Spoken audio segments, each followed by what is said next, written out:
Assalamualaikum warahmatullahi wabarakatuh. Pada video berikut ini saya akan mencoba menjelaskan rencana pelaksanaan pembelajaran atau RPP untuk materi pokoknya yaitu penyakit menular seksual untuk jenjang SMA kelas 12. Baik, di sini saya ambil contoh untuk kompetensi dasarnya yaitu menganalisis langkah-langkah melindungi diri dan orang lain dari penyakit menular seksual (PMS). Indikatornya yaitu memahami hakikat PMS, memahami penyebab PMS, menjelaskan macam-macam PMS, menganalisis langkah-langkah melindungi diri dari PMS, menganalisis langkah-langkah melindungi orang lain dari PMS. Baik, kita akan langsung masuk ke dalam RPP-nya. Untuk satu pertemuan yaitu 3 kali 45 menit. Dalam RPP ini ada beberapa tahap, yaitu pertama kegiatan pendahuluan selama 15 menit. Di sini peran guru yaitu orientasi, melakukan pembukaan dengan salam, memanjatkan syukur kepada Tuhan Yang Maha Esa dan berdoa, memeriksa kehadiran peserta didik sebagai sikap disiplin, menyiapkan fisik dan psikis peserta didik dalam mengawali kegiatan pembelajaran. Selanjutnya, guru juga memberikan upper Pepsi, mengaitkan materi pembelajaran yang akan dilakukan dengan pengalaman peserta didik, mengingatkan kembali materi prasyarat dengan bertanya, mengajukan pertanyaan yang ada kaitannya dengan pelajaran yang akan dilakukan. Kemudian guru juga harus memberikan motivasi, memberikan gambaran tentang manfaat mempelajari pelajaran yang akan dipelajari dalam kehidupan sehari-hari. Apabila materi tema proyek ini dikerjakan dengan baik dan sungguh-sungguh, peserta didik diharapkan mampu untuk menjelaskan materi tentang hakikat PMS, menyampaikan tujuan pembelajaran, dan mengajukan pertanyaan. Guru juga akan memberikan acuan, memberitahukan materi pelajaran yang akan dibahas pada pertemuan saat ini, memberitahukan tentang kompetensi inti, kompetensi dasar dan indikator, serta KKM pada pertemuan yang berlangsung, membagi kelompok, menjelaskan mekanisme pelaksanaan pembelajaran.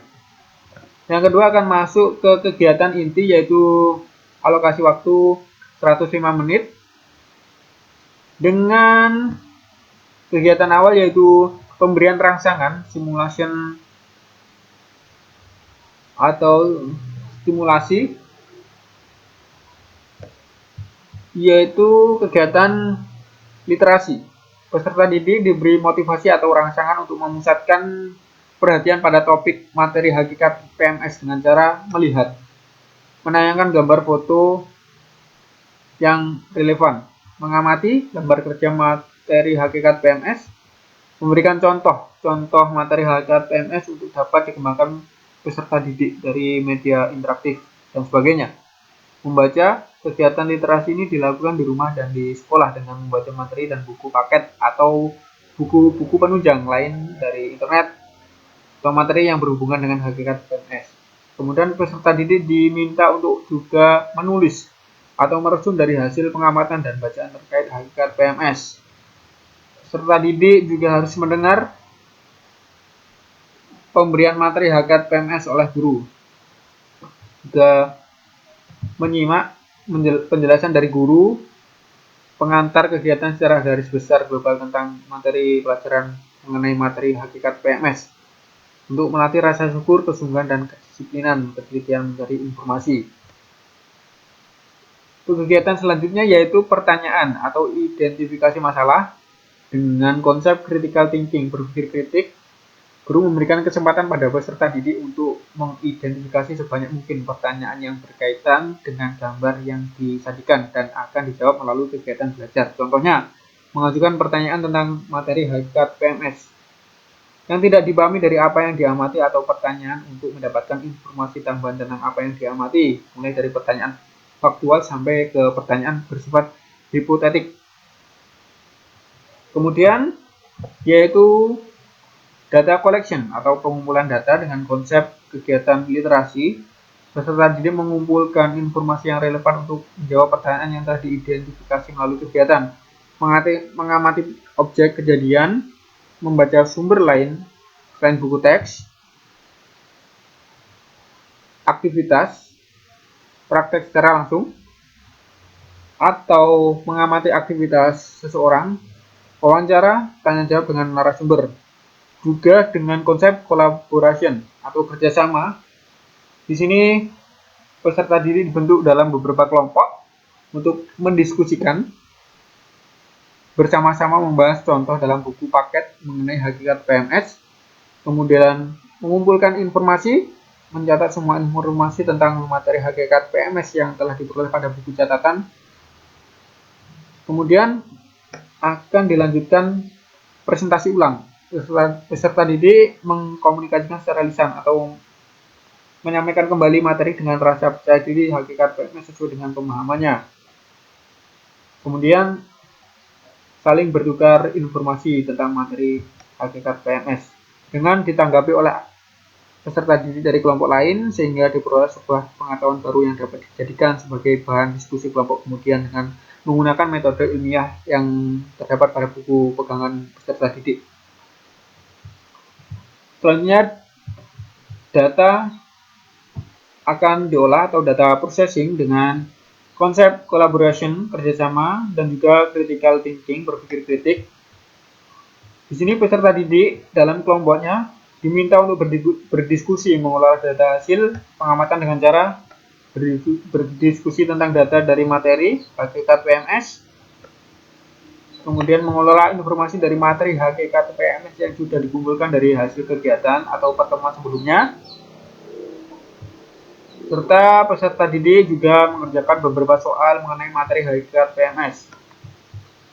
Tahap selanjutnya yaitu pembuktian, verification, dengan konsep critical thinking, berpikir kritik.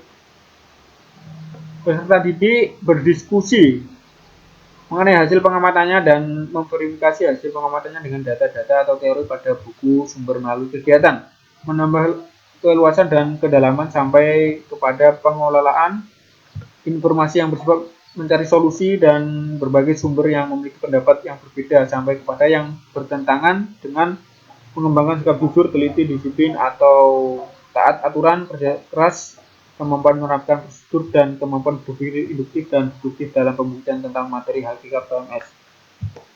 Antara lain dengan peserta didik dan guru secara bersama-sama membahas jawaban soal-soal yang telah dikerjakan oleh peserta didik. Setelah melakukan pembuktian, di sini akan ditarik kesimpulan generalization dengan konsep communication, berkomunikasi. Peserta didik berdiskusi untuk menyimpulkan atau menyampaikan hasil diskusi tentang materi hakikat PMS berupa kesimpulan berdasarkan hasil analisis secara lisan.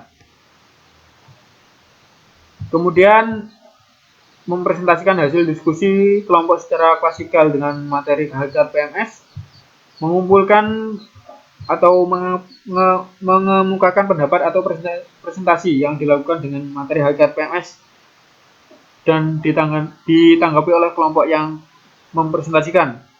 Bertanya atas presentasi tentang materi hakikat PMS yang dilakukan dan peserta didik lain memberikan kesempatan untuk menjawabnya.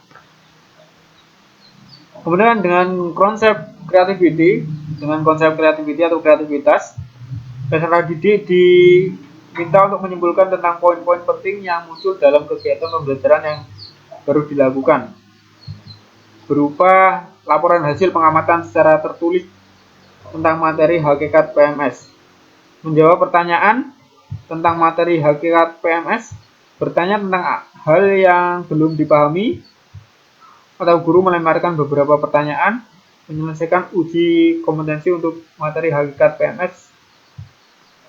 Untuk di sini catatannya yaitu selama pembelajaran hakikat PMS berlangsung, guru mengamati sikap siswa dalam pembelajaran yang meliputi sikap nasionalisme, disiplin, rasa percaya diri, jujur, tangguh, menghadapi masalah, bertanggung jawab, rasa ingin tahu, peduli lingkungan.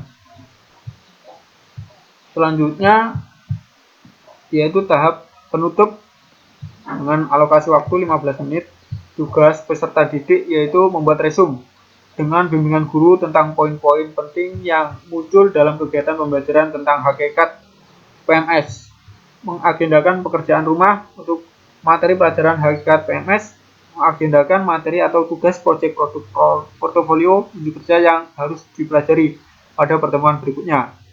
Kemudian tugas guru yaitu memeriksa pekerjaan siswa yang selesai langsung diperiksa untuk materi pelajaran hakikat PMS. Kemudian peserta didik yang selesai mengerjakan tugas proyek produk portofolio untuk kerja dengan benar diberi paraf serta diberi nomor urut peringkat untuk penilaian tugas. Dan terakhir memberikan penghargaan untuk materi pelajaran hakikat PMS kepada kelompok yang memiliki kinerja dan kerja yang paling baik. Itu saja tentang RPP dengan kompetensi dasar hakikat PMS. Kurang lebihnya mohon maaf. Assalamualaikum warahmatullahi wabarakatuh.